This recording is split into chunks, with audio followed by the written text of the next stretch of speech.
Right, okay dear. सो इसको मैं इतना डिटेल में इसलिए करवा रहा हूँ क्योंकि इसमें से एमसीक्यू ज़रूर आएंगे, right. So that is why I am taking more time on this topic. अच्छा, उसके बाद सो हमने यहाँ तक डिस्कस किया था, right, in the last lecture. Now will discuss about spinal cord syndrome, right. Spinal cord syndrome में आपको क्या मिलेगा? Electric shock like sensation along cervical spine. अच्छा, ये जो यहाँ पे एक लफ्ज़ बताया गया, right, electric shock like sensation along cervical spine, जब वो आपको केस स्टडी देंगे ना तो वो आपको यही चीज़ बताएंगे, इलेक्ट्रिक शॉक लाइक सेंसेशन।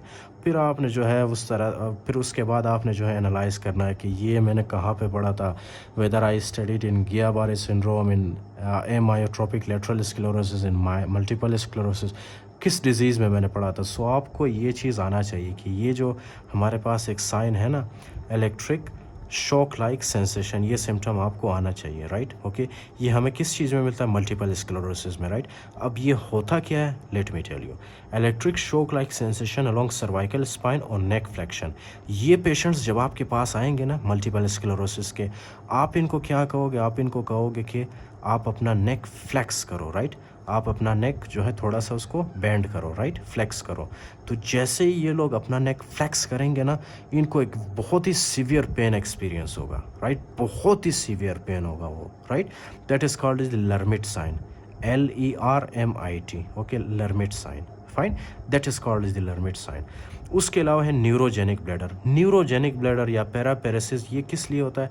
आपको मैंने बताया था कि ये जो हमारे पास स्पाइनल कोड है, इसका ये वाला जो सेक्शन है, ये क्या है? इसके अंदर ऑटोनोमिक नर्वस सिस्टम के फाइबर्स होते हैं जो कि आगे जाके हमारे एनल स्फिंक्टर को, हमारे यूरिनरी ब्लैडर के स्फिंक्टर को जाके ये कंट्रोल करते हैं, राइट। जब ये फाइबर्स ही डैमेज होंगे, जब इन फाइबर्स के अंदर डीमाइलिनेशन होगा, तो ये फाइबर्स हमारे यूरिनरी ब्लैडर को, एनल स्फिंक्टर को सही से कंट्रोल नहीं कर पाएंगे, राइट, जिसकी वजह से क्या होगा? न्यूरोजेनिक ब्लैडर होगा, ओके, फाइन। तो पेशेंट अपने पेशाब को रोक नहीं पाएगा। That is very simple, okay. Sensory manifestations affecting the trunk और वन और मोर एक्सट्रीमिटीज़, राइट। तो सेंसरी मैनिफेस्टेशंस होगा। सेंसरी मैनिफेस्टेशंस में क्या क्या मैनिफेस्टेशंस आते हैं? Listen very carefully.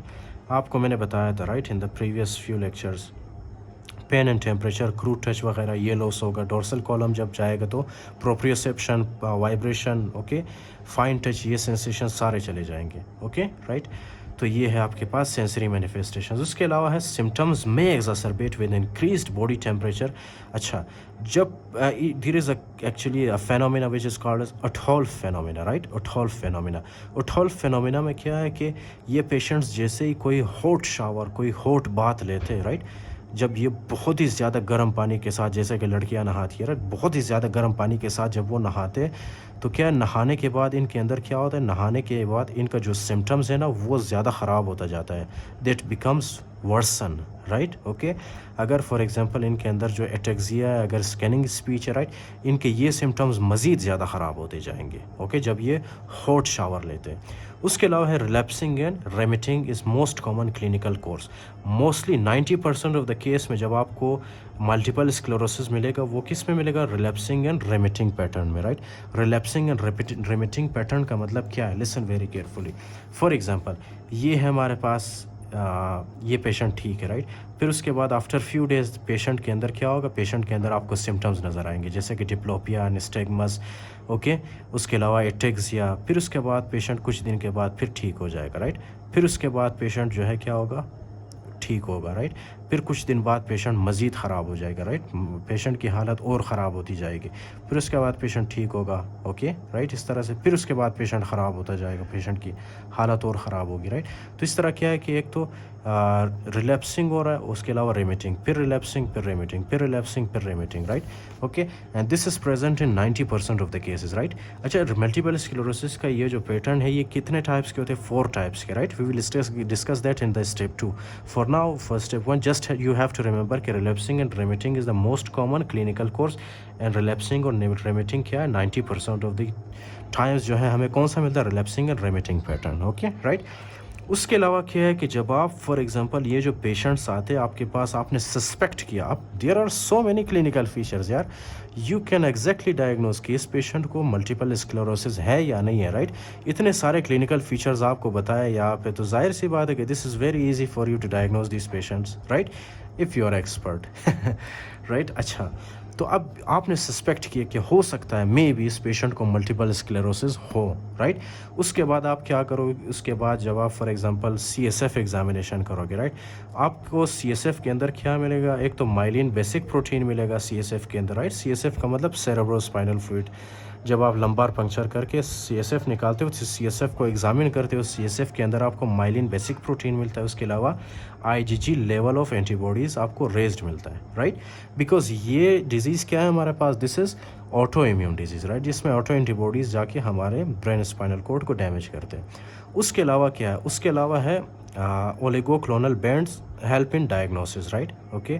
इसका मतलब ये है ना कि जब आप फॉर एग्जांपल ये जो CSF को आप निकालते हो, राइट, उसको जब आप इलेक्ट्रोफोरेसिस करते हो ना, इलेक्ट्रोफोरेसिस में आपको क्या मिलता है, फॉर एग्जांपल एक बैंड मिलता है, राइट। इस तरह से एक पैटर्न होता है, ओके, इस तरह से एक पैटर्न होता है। इसका कुछ एरिया यहाँ पे क्या होता है, इस तरह से उस पर आपको कलर नज़र आएगा, कुछ एरिया पे नहीं आएगा, फिर उसके बाद कुछ कलर नज़र आएगा, कुछ नहीं आएगा, राइट। इस तरह से कुछ कलर नज़र आएगा, कुछ नहीं आएगा, ओके। तो this is called as oligoclonal band, okay, which will help in the diagnosis, right. I will show you these, okay, I will show you these maybe in step 2 especially, fine। oligoclonal bands exactly दिखते कैसे। उसके अलावा है MRI is gold standard. MRI आपने करना है brain और spinal cord का, ओके, राइट। MRI के अंदर आपको क्या क्या चेंजेस मिलेंगे, I will show you the pictures. उसके अलावा है periventricular plaques. Listen very carefully, ये यहाँ पे एक पेशेंट है जिसका MRI किया गया है, राइट। अब इसके फॉर एग्जांपल ब्रेन के अंदर जब आप देखते हो, राइट, यहाँ पे आपको वाइटिश कलर का नज़र आ रहा है, right. They are called the periventricular plaque, right.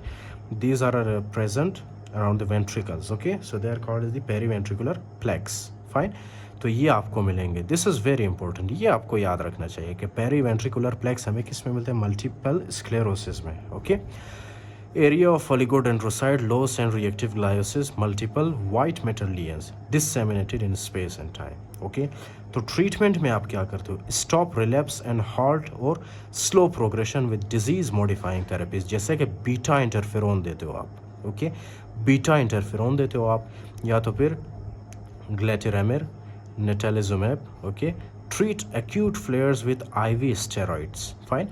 Acute flares जब भी होंगे आप उसको क्या दोगे, पेशेंट को IV इंट्रावेनस स्टेरॉइड्स दोगे, okay. Symptomatic treatment for neurogenic bladder muscarinic antagonist, right.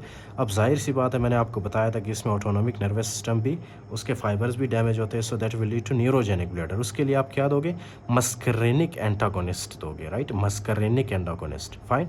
ये ट्रीटमेंट और डायग्नोसिस में ज़्यादातर जो है आपके लिए एक्सप्लेन करूँगा in the step 2 in very detail, okay. यहाँ पे आपको स्टिल थोड़ा बहुत आपको आना चाहिए। बोटुलिनम टॉक्सिन इंजेक्शन भी दे सकते हैं। स्पास्टिसिटी के लिए हम लोग क्या देते हैं, baclofen, GABA B receptor agonist, right. उसके अलावा पेन के लिए tricyclic antidepressant, anticonvulsant, right. अच्छा, ये जो पेशेंट होंगे, राइट, यहाँ पे आपको नज़र आ रहा है ये वाला न्यूरोजेनिक, इनके अंदर फटीग होगा, डिप्रेशन होगा। डिप्रेशन क्यों होता है, क्योंकि कुछ न्यूरॉन्स होते हैं ना हमारे सेंट्रल नर्वस सिस्टम में, वो नॉर्मली क्या रिलीज़ करते हैं, वो कुछ न्यूरो ट्रांसमीटर्स रिलीज़ करते हैं जिनका नाम है सेरोटोनिन, ओके। सेरोटोनिन हमें खुश रखता है, ओके।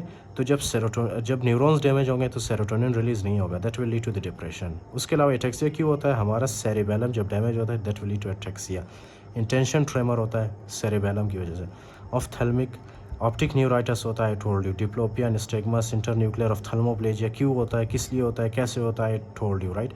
स्पीच में आपको डिसआर्थरिया मिलेगा, स्कैनिंग स्पीच मिलेगा। स्पाइनल कॉर्ड में आपको sensory symptoms, weakness and spasticity मिलता है, ओके, फाइन।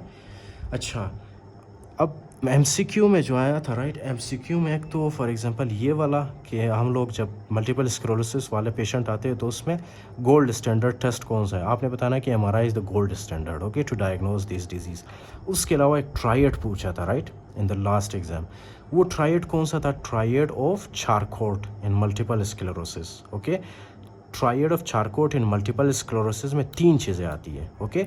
एक है हमारे पास scanning speech, fine, scanning speech मैंने आपको बताया था। उसके अलावा है इंटेंशन ट्रेमर, राइट, वो नाक वाला एग्जांपल जो मैंने आपको दिया था, राइट, इंडेक्स फिंगर और नाक वाला। उसके अलावा है निस्टेगमस। ये 3 चीज़ें आपको मिलेंगी किसमें, चारकोट ऑफ मल्टीपल स्क्लेरोसिस में, राइट।